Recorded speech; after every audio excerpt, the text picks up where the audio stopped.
Hi, my name is Donna Whitesel, and I am a North Fulton Master Gardener, and I'm going to tell you all about bulbs for all seasons. I've been a Master Gardener for 5 years in Georgia.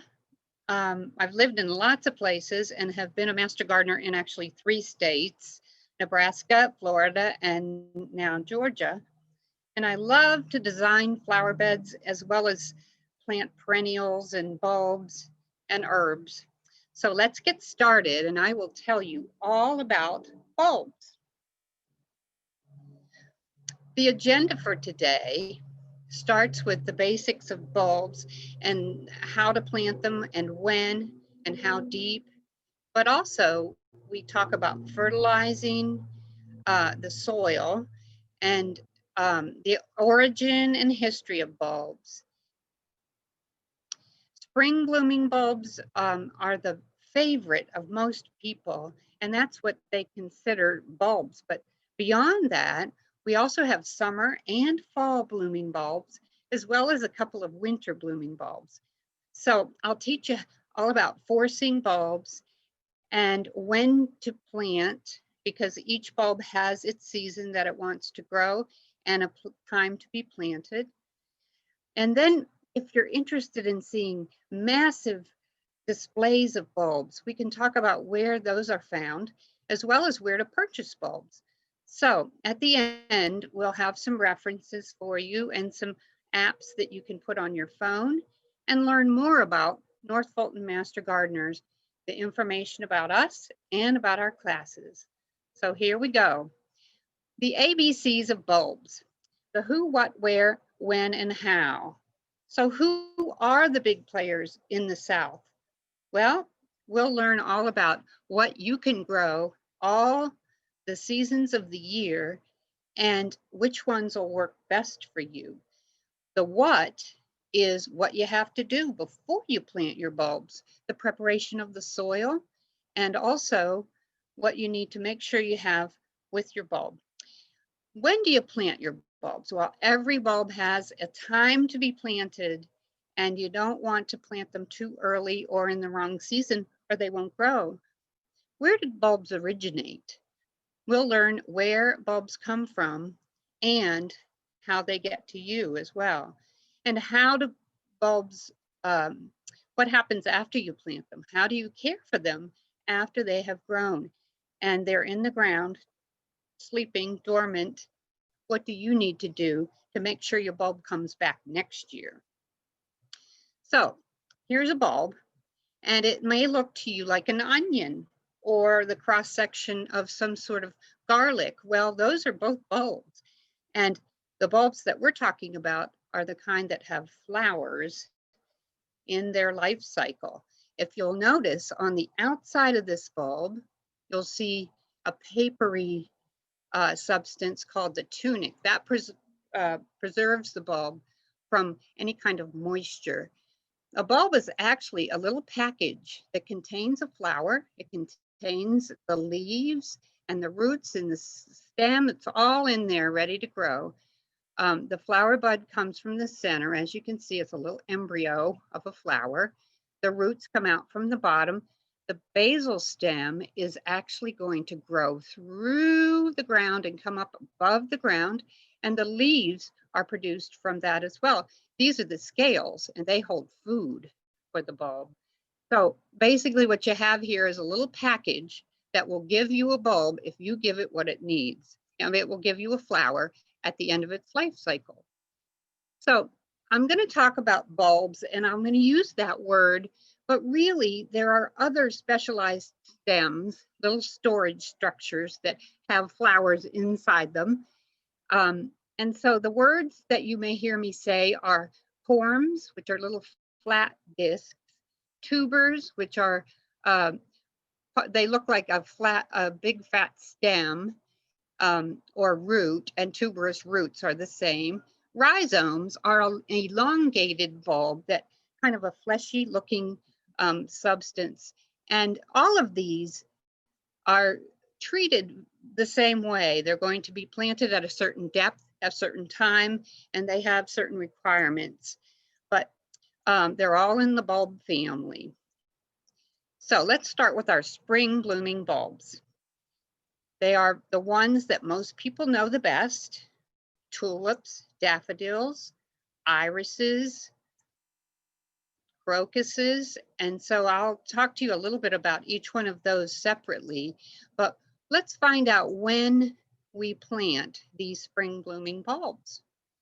Well, fall is when we plant our spring blooming bulbs. So if people talk about fall bulbs, they may be talking about the ones that bloom in the spring. It can be confusing because part of it is their bloom time and part of it is the planting time.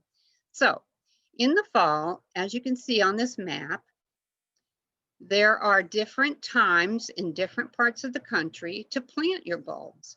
Here in Georgia, we have 2 different times. In the northern part of Georgia, you plant November and even into December. And in the southern part of Georgia, you have to wait until December. And I'll tell you why in a minute. But let's take a closer look. This is the whole state of Georgia. And if you notice, there are 5 zones in Georgia. We have a lot of different terrain changes and soil changes and temperature changes. And as we take a closer look, you see that Fulton County, where I am in the Atlanta area, is divided into 2 zones. Up here, we are in zone 7A, which gets down to 0 degrees in the coldest winter. And so you want to make sure your bulbs can handle that. And there are bulbs that are perfectly able to handle that temperature. So if you learn nothing else from this presentation, figure out what zone you're in, because it does make a difference in the success of your gardening. So what does a bulb need? Well, it needs moisture and cold weather. The secrets for success for spring blooming bulbs are: you have to dig it to a certain depth underground where it's dark and cool. Then the roots will start to grow, the stem will come up through the ground, and eventually you'll have a flower. So you go from embryo to adulthood in the cycle of this season for the bulb. The secrets for success in general for all the bulbs you're going to plant are: get quality bulbs, bulbs that are firm and free of disease. And I'm going to hold up a bulb right here, and you can see that it has a little baby bulb right off the side of it. This bulb has actually grown a new bulb. So you're getting 2 for the price of 1 here. And it's a nice dry bulb with no cuts, no mold on it. And it looks like it will be a very successful flower. Most bulbs, after they are starting to grow, need 6 hours of sunlight. And remember, if you have a spring blooming bulb, there aren't any leaves yet on the trees. So the sun is coming down in an area that may later on be in the shade. Now you're going to prepare the soil and you're going to amend it with fertilizer, compost, or manure, and make sure that soil is fluffy and drains well. Very important for the future of your bulbs. Do not plant until the soil is 55 degrees or less. And that's usually in November where I am. But sometimes if it's a warm season, a warm year, you can plant all the way into the end of December or even January. Check the instruction sheet for the proper depth. And in a minute, we'll talk about that. But each bulb has a depth underground that it needs to be in order to successfully grow. So the quality of bulbs, make sure you get good quality. Sun, 6 hours, soil, 55 degrees, and nice and amended. And the depth of planting is very important. And here is a chart that shows you the depth of planting for bulbs. At the top, you'll see this is what a rhizome looks like. That's an iris way up at the top, almost coming out of the ground. Down below, you see this daffodil that I held up earlier. It is 8 inches underground. And all in between, each bulb has its depth. So the package will tell you what to do. The hows and whys of fertilizing. Bulbs contain nutrients, and that little bulb I held up is a package that will grow into a flower. It is all in there. It's been treated well in the spring so that underground when it's sleeping, it contains all the nutrients it needs to be a healthy plant. But if you add compost and manure and organic fertilizers, you are adding to the soil all the good things to have good soil structure for your bulbs and nutritional balance as well. If you prefer to use a mineral fertilizer, you can do that. But make sure you check the package because you don't want to cause the bulb to burn or to have too many nutrients that the bulb can't handle. Here is an example, and this is just one that you might find in a store, but any bulb food is good. The key here is bone meal, which has a lot of phosphorus in it. Look at the bottom, these green words down here: nitrogen, phosphorus, potassium. Well, if you remember your chemistry class, N stands for nitrogen, P for phosphorus, and K is for potassium. And those three letters are what you would find in a fertilizer in different quantities. So if you have a 10, 10, 10, that's an equal amount of N, P, and K. And some, particularly this one, bulb food, has other ingredients such as mycorrhizae fungi, which is really good for plants to communicate with the soil and it helps them to grow. So bulb food is a good thing to use if you can find it, or bone meal. Now you've decided to plant. Everything is ready. You've got your soil ready. You've got your good bulbs. You found the spot in your yard where you want to put the bulbs. You can either dig a hole that is as deep as you need, 8 inches, for instance, for the daffodil I showed you. And you can just throw the bulbs into a mass planting and cover them up with soil, and you're done. And everything is ready to go. Nature takes care of the rest. If you'd like to do an individual bulb planting, you dig a hole in the ground a little bit wider than the circumference of that bulb, and you drop it down in, dig, drop, cover it with soil, and you're done. It's very simple. Now, where did bulbs originate? Because you might think they're natives to Georgia or natives to the United States, but no, they are not. They come from either the area just below the Himalayas in India, Nepal, and the Bangladesh area, Afghanistan, Pakistan. Also, they come from in between the Caspian and Black Sea is the Caucasus mountain area. There's a lot of bulbs that come from there, as well as the Stan countries, Kazakhstan, Turkmenistan, Uzbekistan. These are all countries that are south of Russia. And this is where bulbs originate. But you might think, well, wait, I thought they came from the Netherlands. I thought bulbs came from Holland. Well, they do, because Holland is the place where the bulb companies are located. And they get the bulbs from those original mountainous areas and bring them to Holland.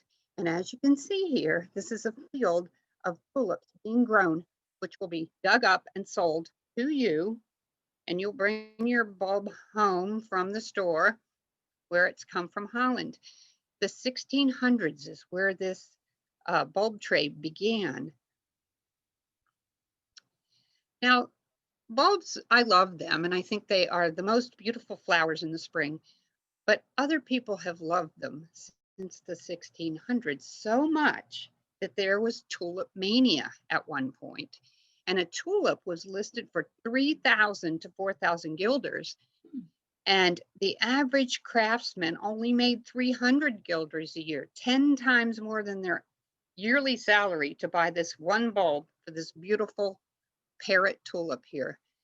Well, the demand was so high that eventually there was a market crash, and it just couldn't keep getting more and more expensive.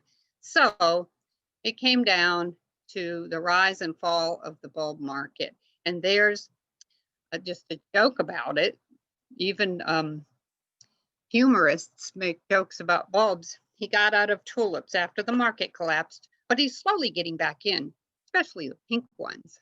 So now let's talk about, when do bulbs bloom? Because we talked about how we have to plant them in the fall when the soil is 55 degrees. But when do they grow? When do they bloom? When do we see those flowers?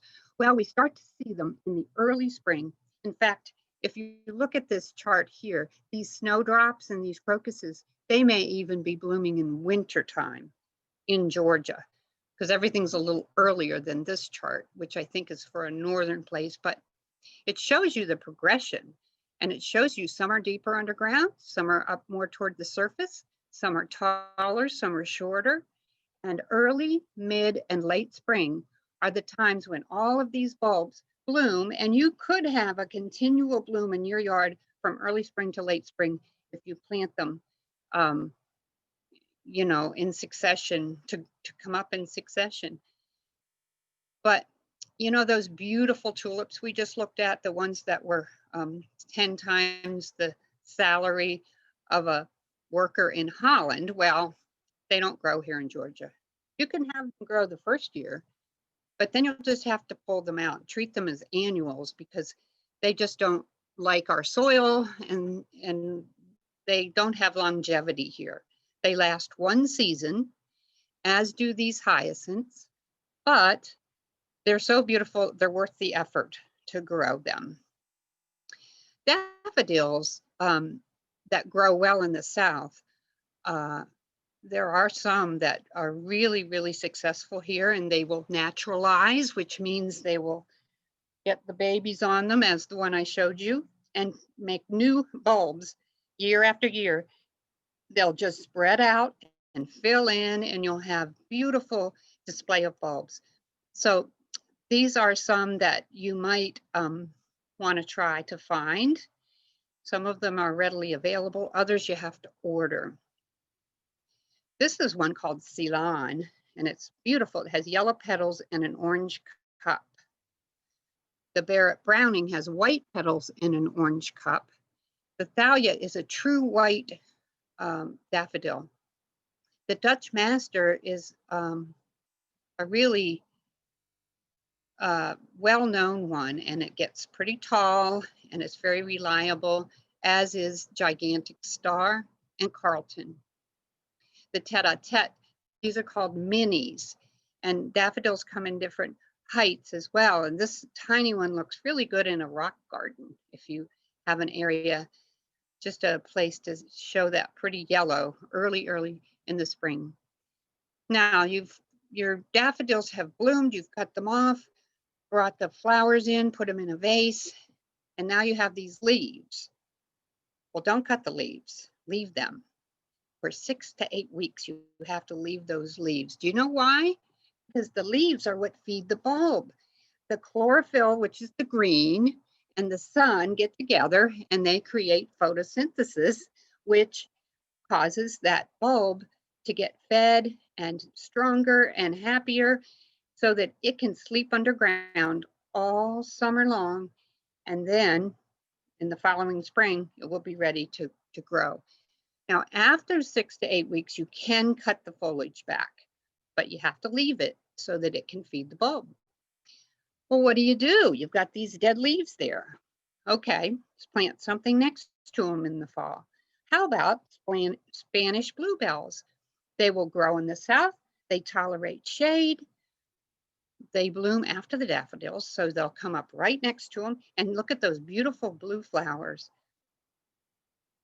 Species tulips for the South are the only tulips that do grow here in Georgia and come back every year. Now, I've got some listed here that really work for this area. The T. Baccari, that is native to Crete. The Clusiana is a deep yellow with red on the other side. These are just gorgeous, gorgeous little tulips.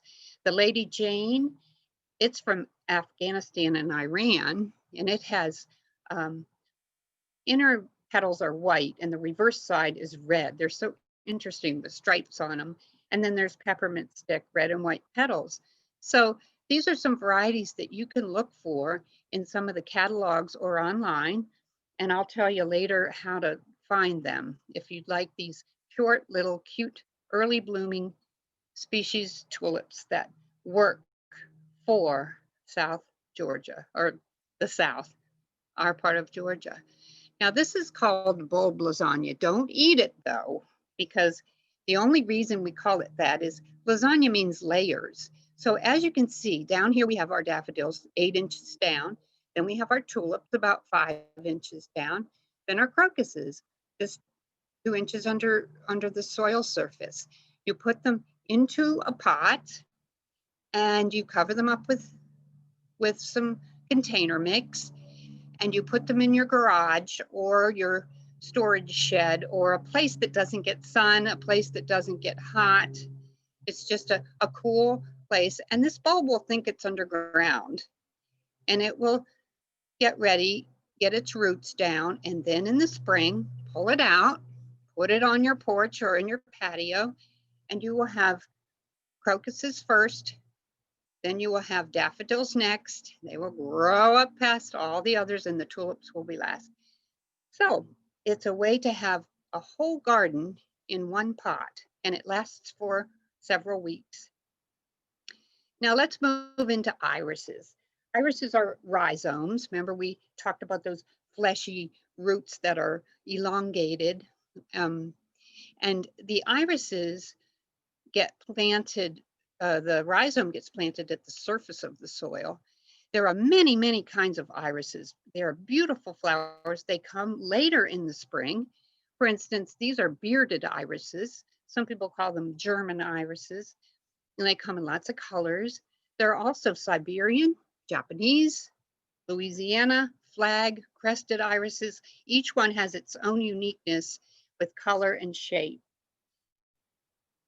Now, there's 5 basic rules for success in your garden. This is just a review before we move on to the summer. We have 6 hours of sun for our bulbs. We have 55-degree temperatures before we plant in November or December. We have soil that drains really well because we've amended it with compost and manure and any soil conditioners that we can put in there. We also have fertilizer that we've put down, and it's low nitrogen, usually in the spring before the shoots are just coming up. We want to put that fertilizer down, and then we have to wait 8 weeks before we cut those leaves off. Let's move on to summer. Summer blooming bulbs. You may not even know that there are bulbs for summer, but there are, and they're just beautiful flowers. And they might be familiar to you already, but you didn't know they were bulbs. So here we are again with our zone map. And of course, this is Georgia, where we are in zone 7 up here in North Fulton County. And some of the bulbs that do well for us in zone 7 are crocosmia. You may never have heard of crocosmia. Montbredia is also a name for it if you find that. It's a really beautiful, reliable plant that will bloom in June or July with these gorgeous orange flowers. You can also get it in red, and it needs a place it can spread out. So if you've got a corner of your yard that's full sun, you don't know what to put there, this is a good one for a little color. Canna is a lily. Actually, they call it canna lilies, and it's grown from a rhizome as well. There are different schools of thoughts on how to handle this canna.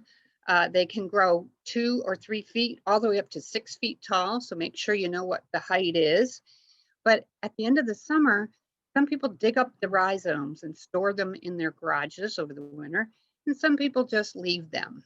Depending on where your garden is, if it's sheltered or if it's near a house, it may stay warm enough. So you can just experiment there. But they're really beautiful, beautiful flowers for color in the summer. Here are some unusual ones. This is a pineapple lily. And as you can see, the bloom looks like a pineapple. It's very unique and it's a showstopper. Everyone stops and says, "What is that?" And you can say, "Oh, it's my pineapple lily. I grew it from a bulb." And this would be in July or August, end of the summer, when other things are getting tired and worn out. This one's just becoming beautiful. It will multiply, so you can give some away to your friends. The crinum lily is a very old-fashioned bulb. There are abandoned homes where people haven't been for decades, and the crinum lilies are still blooming because once they're established, they just bloom year after year, very showy and colorful. Now, the dahlias and the caladiums. These two are similar in that they don't allow you to keep them in the ground over the winter. They won't survive the winters here in Georgia. But we plant them because they just are gorgeous. Dahlias come in dinner plate size to small button size, all kinds of colors, and they're grown from tuberous roots. They need full sun and they will just bloom for you and look so beautiful all summer. Now the caladiums, on the other hand, are shade lovers. And you can put them in pots, you can put them in the ground, and they add the leaves, add color. They come in pink or green, white, silver, lots of different colors just to add a splash in your shady areas. They're hardy to zone 9, and zone 9, of course, is 2 zones below us. So if you dig them up and bring them in, you can plant them again for the following year. More blooming bulbs. We've got Asiatic lilies, which look like that, and you can see the colors. And Oriental lilies have lovely scent to them.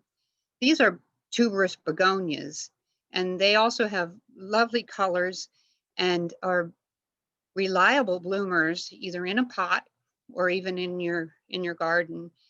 Tuberose grow here as well in the summer, and they have a beautiful scent.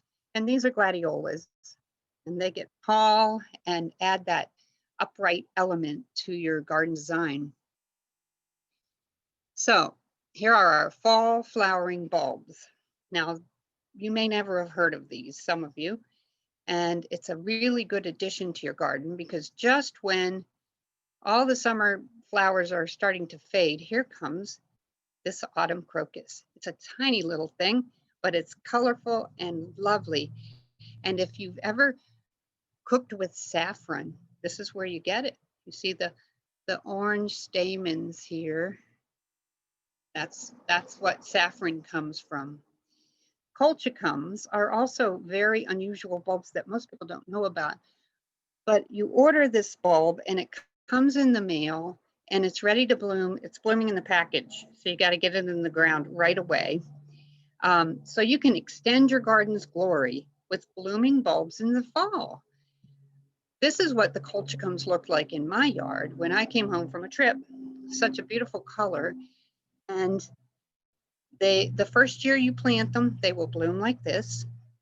Then in the spring, you're going to have just the leaves come up. And you'll think, what is this plant? These are leaves and there's no flower. The leaves die, the plant goes dormant. All summer long, it's sleeping underground, and in the fall, here it comes again. So it's a seasonal bulb that blooms in a time when most things are already done. We also have these lilies here: surprise lily, naked lady, resurrection lily, spider lily, magic lily. These are names for all of these, but they're really known as lycoris. And lycoris is a bulb that blooms as well. at the end of the summer, early fall, and it's got a very nice spidery bloom on it, and comes back every year. Here are our winter bloomers. The Galanthus, also known as snowdrops. They'll bloom in January and February before you're even going outside much, but there they will be with their little bobbing white heads, beautiful blossoms, and the Aranthus, which is called winter aconite. It blooms in January or February as well. So that might be something fun to try, just to get the earliest bloom you can. Now, if you're tired of winter, and you don't want to go outside, but you still want to see flowers, why don't you try forcing bulbs? You can get paper whites, and you can get an amaryllis, which is a great big bulb, and put it in a pot in your house, and it will bloom and look like this. And that is magnificent. A lot of people do it so it will bloom in the holiday season, but whenever you do it, it will bloom in your house thinking that it's summertime because you've brought it into a warm home. Now, this is a little bit tricky. So if you look at the blue squares, this tells you when to plant your bulbs. You want bulbs blooming in spring? You plant them in November or December. If you want summer blooming bulbs, you plant them in the spring. If you want bulbs that bloom in the fall, you plant them in the summer and they will bloom in the fall. And if you want winter blooming bulbs, those are planted in the fall. So it's good to know what you want so you know when to plant. And it's not a hard thing to know once you start gardening, because you realize certain bulbs have certain requirements and how long they have to be underground. Where are you going to see bulbs like this? Well, you have to go to Holland. And this is Keukenhof Gardens. And I have been there, and it is, you feel like you're on a movie set. It's so beautiful. 7 million bulbs are planted. And this is the bulb market in Holland. Some of them are demonstrations. Some of them are new bulbs they've just developed or hybridized. So I recommend it if you're ever there in May. That's when you see all of that. You can go to France and see bulbs. This is Monet's garden, and it's so pretty. I haven't been there, but a friend of mine provided these pictures. She says it's worth it to go. Now, stay in Georgia if you want to see bulbs, because look, this is Gibbs Garden at Ball Ground, Georgia. It is, it's been chosen as 2020's Best American Botanical Gardens right here in Georgia. It's also a Garden Club of America 2020 Excellence Award. So I recommend it highly. It's beautiful all year round, but for the bulbs, you go in March. Atlanta Botanical Gardens as well plants all these tulips. Now, remember when I told you have to plant the tulip, this type of tulip, and dig it up? Well, that's what they do. Thousands of bulbs are planted every fall, and then they're dug up in the spring, and they replant them in the fall. So it's really worth it to go see, because it's a gorgeous display and beautifully done. Where can you purchase top quality bulbs? Well, there's a lot of sources now, and you can search the internet, but these are some that we know are reliable and have really good quality bulbs. Color Blends has a lot of daffodils and tulips. Brent and Becky's in Virginia. McClure and Zimmerman. This is where you can find colchicums. Remember that fall blooming bulb? As well as a lot of other interesting, hard to find bulbs. You can go to this website, the Southern Bulb Company. It's kind of new to me, and it is conducive to bulbs that grow here in terms of what they sell. Your local nursery will also have bulbs in packages or individual bulbs to buy, and your neighbors and friends can supply them when their bulbs start to naturalize and they get more and more. here are the references of all of the websites that we referenced for this presentation. And if you'd like to know more about some gardening apps so that you can know what flowers are when you see them, take a photo of the flower, it tells you what it is. Leaf Snap is plant ID, and this one, like that garden, flower ID and butterfly identification as well. Here are some resources for you. North Fulton Cooperative Extension Helpline can help you with any gardening questions that you have. We also have circulars or publications that are from University of Georgia, and the North Fulton Master Gardeners base all of our presentations on the research done by the University of Georgia. The Extension Service provides us with publications such as this one. And I'm going to show you on the screen this, Flowering Bulbs for Georgia Gardens. And when you print it out, if you want to, this is what it looks like. Very good. It tells you about a lot of bulbs that I didn't even talk about today. There are many more than the ones mentioned. Now we have community classes that we conduct for the members or by the members for all the people in North Fulton County. So who are these master gardeners that are giving these classes? Well, we want to educate the public. We want you to love horticulture and flowers and growing as much as we do. And we do this in cooperation with the University of Georgia College of Agriculture and Environmental Science and Cooperative Extension. So it's all based in research. And so we hope that you have enjoyed this presentation. And we are going to let you know that we do have some other classes that are online as well. Here, this page shows our social media presence. We have a web page as well with information. And here is where you can find our community classes if you click on that. So